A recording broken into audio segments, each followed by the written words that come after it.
শনিবার আসানসোল লোকসভা কেন্দ্রে তৃণমূল প্রার্থী শত্রুঘ্ন সিনহার সমর্থনে রাজ্যের মুখ্যমন্ত্রী মমতা বন্দ্যোপাধ্যায় কুলটির কিশোর সংঘ গ্রাউন্ডে ও আসানসোলে উষাগ্রাম বয়েজ স্কুল গ্রাউন্ডে দুটি জনসভার আয়োজন করা হয়। এদিন গরমকে উপেক্ষা করে উপচে পড়া ভিড় ছিল জনতা তথা তৃণমূলের কর্মী নেতৃত্বদের। লোকসভা ভোটের আগে এই প্রথমবার এত বড় মাপের একটি সভা। মমতা বন্দ্যোপাধ্যায় এই সভা দিয়ে আসানসোলে ভোট প্রচারে গতি বাড়বে বলে মনে করছেন ওয়াকিবহাল মহল।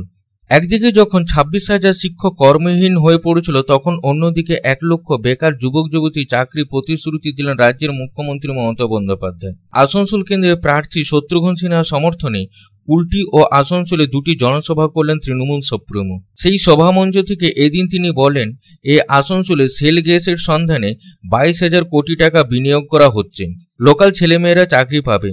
পাশেই দেউচা পাচামি 32,000 কোটি টাকা বিনিয়োগ হচ্ছে, 1 লক্ষ ছেলে মেয়ে চাকরি পাবে। এদিকে মমতা বন্দ্যোপাধ্যায় একাধিক ইস্যুতে বিজেপি সহ নরেন্দ্র মোদী ও কেন্দ্র সরকারকে একহাত নেন। বলেন, প্রধানমন্ত্রী খালি মিথ্যা কথা বলেন, খালি বাংলার বদনাম করেন, মানুষকে দেশ থেকে তাড়ানোই হচ্ছে নরেন্দ্র মোদীর লক্ষ্য। বিজেপি দেশ জাতি ধর্ম বিক্রি করে দিচ্ছে, তাই দিল্লি থেকে বিজেপি সরলে তবেই রক্ষা পাওয়া যাবে।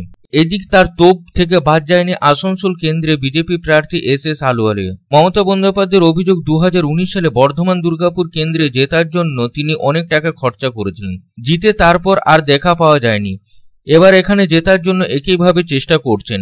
এরপর তিনি আলুওয়ালিয়ার উদ্দেশ্যে প্রশ্ন করেন যে, যখন আপনার দল নেতা শিখ পুলিশ অফিসারকে খালিস্তানি বলেন, তখন আপনি শিখ হয়ে কেন প্রতিবাদ করেননি?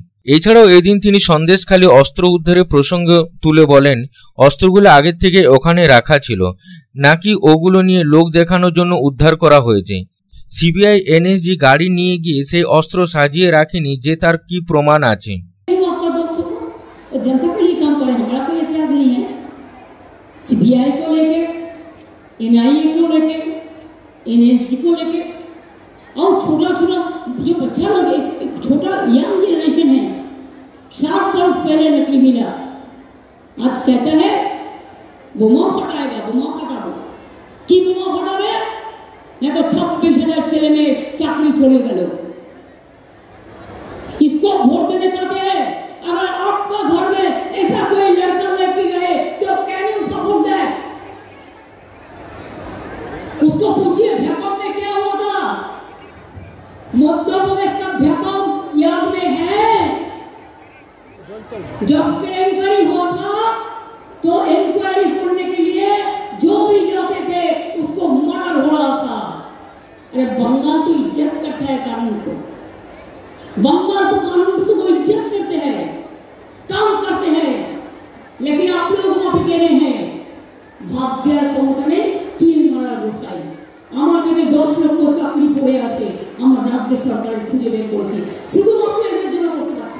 आसनसोल থেকে संतोष मंडल रिपोर्ट, पब्लिक टाइम्स। रानीगंज शहर के बीच बनकर तैयार है अत्याधुनिक आवश्यक सुविधाओं से परिपूर्ण दामोदर रेसिडेंशियल कम कमर्शियल कॉम्प्लेक्स। दामोदर रेसिडेंसी के 2 किलोमीटर के रेडियस में आपको मिलेगी हर तरह की जरूरी सुविधाएं। सुरक्षित और खुले वातावरण के इस रेसिडेंशियल और कमर्शियल कॉम्प्लेक्स में आपको मिलेगी 1260 स्क्वायर फीट से लेकर 1639 स्क्वायर फीट के 3 BHK फ्लैट्स। इसके साथ आपको मिलेगी double lift, parking space, swimming pool, gymnasium और कम्युनिटी हॉल की सुविधा। अधिक जानकारी के लिए संपर्क करें 9614147280, 9832287488।